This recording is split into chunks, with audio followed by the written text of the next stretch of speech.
4 PM news network में दोस्तों आपका स्वागत है। मैं हूं आपके साथ राशिद ज़हीर। अखिलेश यादव की राजनीति पे थोड़ा गौर करने के लिए हाजिर हुआ और आपसे मशवरा भी है।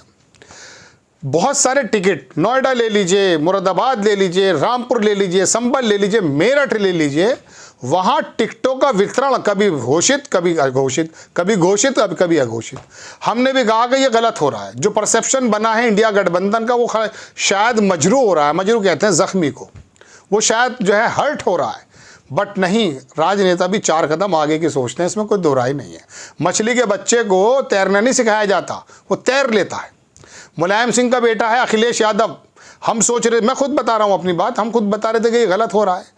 मैं मुरादाबाद से शुरू करूं, रामपुर से करूं, उत्तर प्रदेश के मेरठ से करूं, नोएडा से करूं, हो यूं रहा है। इसको यहीं स्टॉप कर दीजिए। 1 मिनट के लिए मैं आपको बिहार के चंपारण लेकर चलना चाहता हूं। बिहार का एक एरिया जो है चंपारण, पश्चिम चंपारण जी, पूरा एरिया, वहां पर वो बंदा जीत लेता है जो टिकट बाद में घोषित करता है।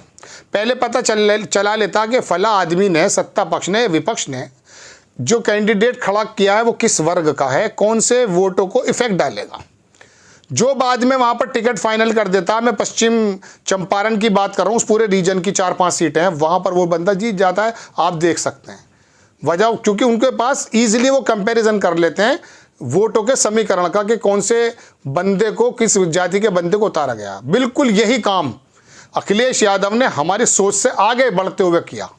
उत्तर प्रदेश के मेरठ में आइए। सबसे पहले मेरठ में एक शोषा छोड़ दिया कि साहब वो भानु प्रताप जो हैं, जो ईवीएम की लड़ाई लड़ते हैं। मैंने भी आपसे कहा कि पता नहीं क्यों कर दिया, पिछले प्रोग्राम में मैंने बताया। आदमी ठीक था, ईवीएम की लड़ाई लड़ रहा है और बहुजन समाज पार्टी के जाटव समाज से भले ही ना हो, लेकिन था। तो मुझे लगा कि ये बहुजन समाज और मुस्लिम समाज जुड़ करके ये अच्छा समीकरण बन जाएगा। लेकिन इलेक्शन लड़ने की जो एक ताकत होती है, एक मैं कहता हूँ, एक जो पूरी की पूरी रणभूमि में उतरने की जो तैयारियाँ होती हैं, वो एक नेता के अंदर होनी ज़रूरी है।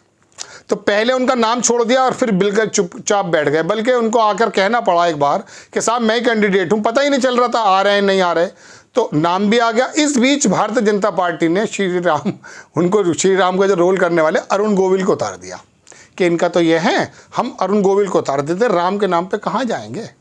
मजबूत सीट है और पश्चिमी उत्तर प्रदेश को गढ़ कहा जाता है भारतीय जनता पार्टी को। और ये धरती ये ऐसी है कि प्रधानमंत्री जी 14 में, 19 में और अब 24 में भी अपनी श्री गणेश यहीं से करते हैं, अपने जो है अपने प्रचार और प्रसार का।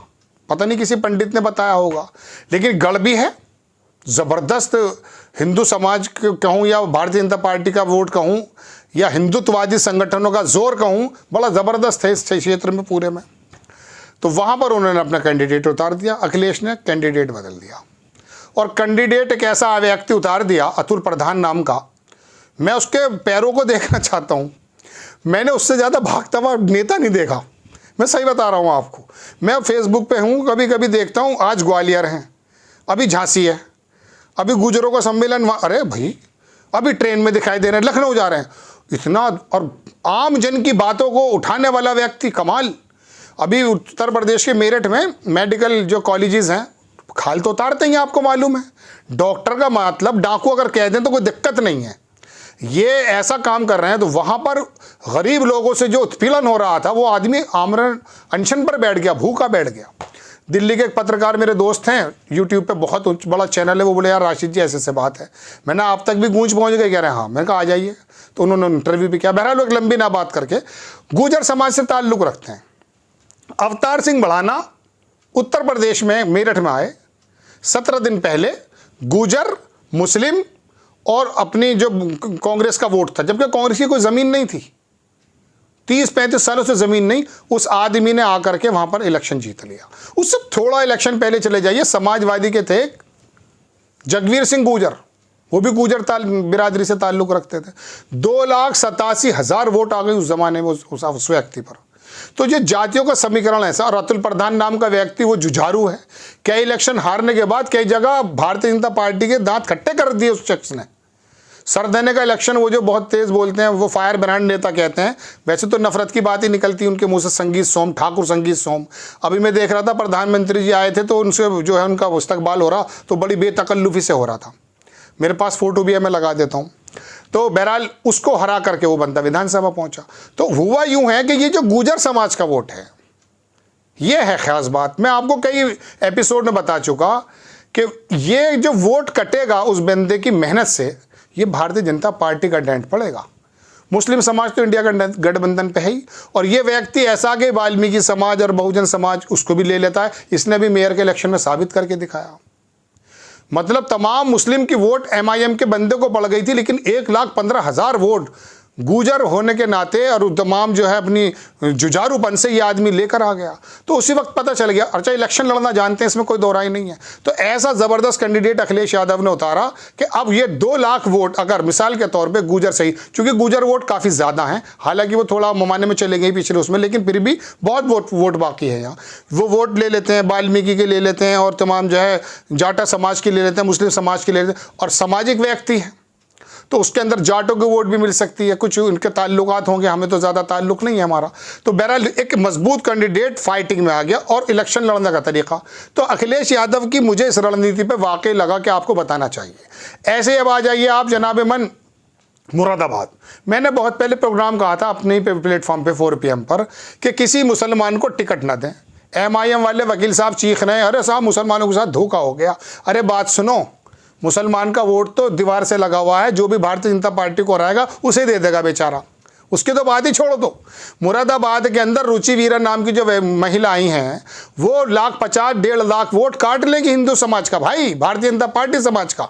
ये समझ लीजिए आप, हिंदुज्म के मानने वाले तो देते इंसाफ पसंद लोगों को, मैं उस वोट की बात कर रहा हूँ जो अंधभक्त होकर के भारतीय जनता पार्टी को देता है। एक छोटा सा मशवरा मैं आपको पहले और भी देता था, मतलब एडवाइस क्या, एक मिसाल देता था, वो दिया करता था मैं आपको घोसी उपचुनाव की। घोसी उपचुनाव में आपको लगता है सुधाकर सिंह जीते हैं?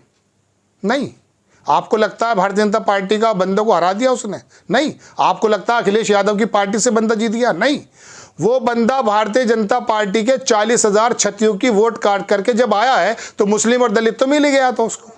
इस वजह से 1 लाख से ज्यादा वोट उसको मिली, और उसने घोसी उपचुनाव को तमाम मंत्रिमंडल वहां इकट्ठा था सबके होने के बावजूद हरा दिया। तो ये जातीय समीकरण ऐसा होता है।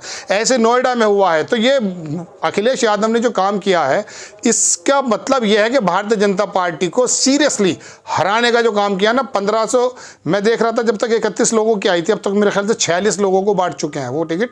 उसके अंदर जब 31 तक की लिस्ट थी, अभी लेटेस्ट मुझे नहीं मालूम, 15 तो उसके अंदर पिछड़ा है, उसके अंदर ये समाज आता है, 4 मुस्लिम है गालिबन, और बाकी बनिया समाज है। ये इस तरह का उन्होंने टिकट का जो वितरण किया है, उससे एहसास हो गया कि भारतीय जनता पार्टी को कड़ी टक्कर देंगे। उसी के गढ़ में अखिलेश यादव अपने रणबांकुरे उतार दिए, और ज़बरदस्त इलेक्शन की रणनीति रही। हालांकि मैं पुराने वक्त में ये कहा करता था, मैंने डिबेट में भी कहा कि अखिलेश यादव को अगला समाज यानी कि बनिया, पंडित, इन लोगों ठाकुर, इनको उतार देना चाहिए। लेकिन वो तो 2 कदम आगे निकले।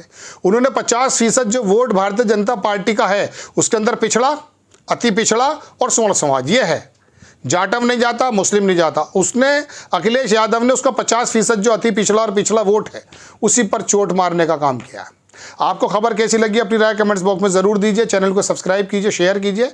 नेक्स्ट टाइम मैं किसी खबर के साथ हाजिर हो जाता हूँ। जय हिंद।